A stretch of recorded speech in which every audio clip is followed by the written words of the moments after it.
L'A400M va maintenant décoller devant vous et vous allez pouvoir découvrir ses capacités en termes de performance tactique et d'efficacité d'emploi en mission de guerre.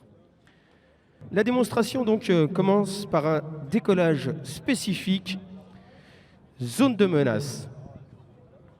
Il s'agit d'une technique où l'avion reste à basse hauteur de la piste afin d'accélérer avant de cabrer pour s'extraire au plus vite de la zone de menace venant du sol, notamment pour sortir de la zone protégée d'une base aérienne projetée. L'avion va accélérer ainsi à 50 mètres du sol pour manœuvrer afin de quitter l'axe vulnérable de la piste tout en adoptant une forte pente. Par rapport à ses prédécesseurs comme le C-160 Transal ou le C-130 Hercule, l'A400M a la capacité de conserver un taux de montée important.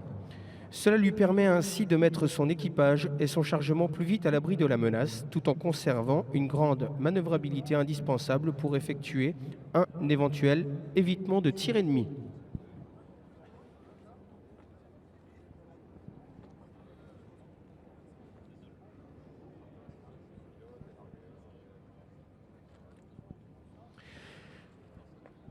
L'Atlas va revenir sur votre droite pour un passage très basse altitude à grande vitesse. Ce type de vol est représentatif des manœuvres effectuées sur un théâtre d'opération comportant une menace au sol, telles que des armes de petit calibre ou des systèmes solaires de très courte portée. Le défilement de l'appareil sera maximal et le tireur ennemi n'aura que quelques secondes pour préparer son arme et ajuster sa visée, car ça rend le dicté du tir très improbable.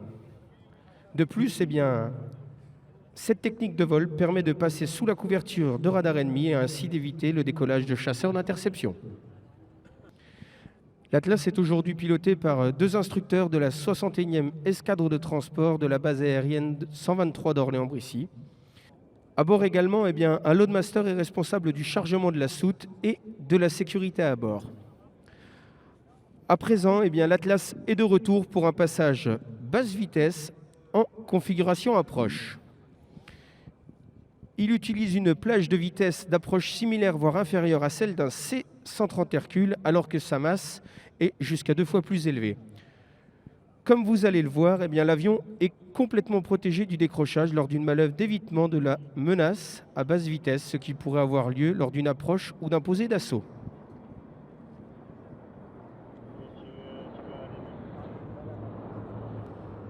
L'Atlas va revenir dans quelques instants pour une arrivée tactique désaxée à très basse altitude appelée a beam approach.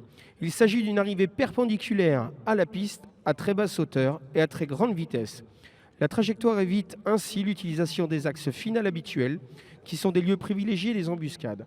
Ainsi, de jour et en fonction de la situation tactique, l'effet de surprise est total pour l'ennemi.